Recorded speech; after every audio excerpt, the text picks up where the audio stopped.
Okay, so at the bottom of page 13, you have an equation. 9y equals x plus 16. First, we have to determine if it's linear, so we go through the Chem hints. Do you see any exponents greater than 1? No. Are there any variables in the denominator? No. Is there any x multiplying y? No. So, now I have to try to put it in the form of ax plus by equals c. So first, I subtract x from both sides. And now look, I'm done. Right? I'm done. But no, not really, because the other thing we knew is a, b, c must be integers, but also a must be greater than or equal to 0. So, that means I need to multiply this entire equation by -1, and I get x minus 9y equals -16, and that means a equals 1, b equals -9, and c equals -16. So notice b can be negative, but a can't. So that's number 1. Then we look at number 2. Now number 2, pretty easy. We look at number 2 and we notice an exponent other than 1. Therefore, since there's an exponent other than 1, we just say not linear and we're done. Now we turn to page 3, number 3, on page 14. X equals -5. Now many of you are going to look at this and say, but there's no y, so it's not linear. But is that one of the Chem hints? No, it is not. So let's go through the Chem hints. Do we see an exponent other than 1? No. Do we see x multiplying y? No. Do we see an x or a y in the denominator? No. Therefore, this is linear. Attention staff, there's a white Toyota Corolla with its lights on. Okay. Attention staff, there's a white Toyota Corolla with the lights on. Okay.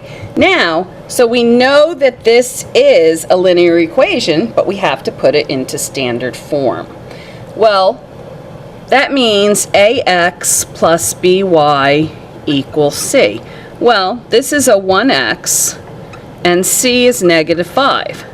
So I have to think, well, what's my by term? Well, the only coefficient that can make the y disappear is 0.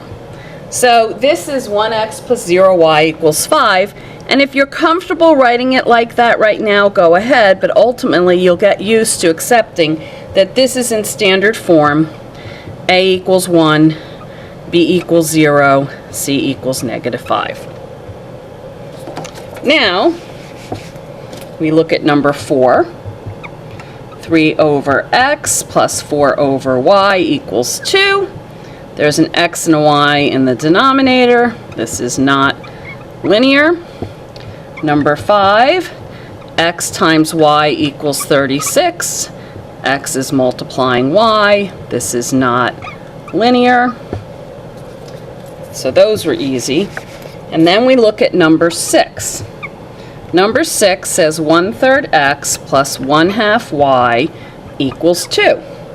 Now, this is in the form of ax plus by equals c, but you're not going to trick me. This isn't linear because those are fractions.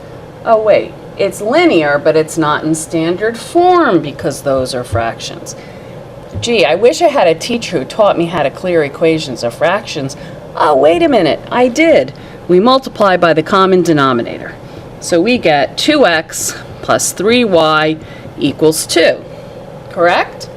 Oh no, I ignored multiplying the 2 by 6 because it was an integer and I didn't think it needed to be multiplied. But of course it does. A equals 2, b equals 3, c equals 12. Now, the last one that we're going to put in linear form is number 7.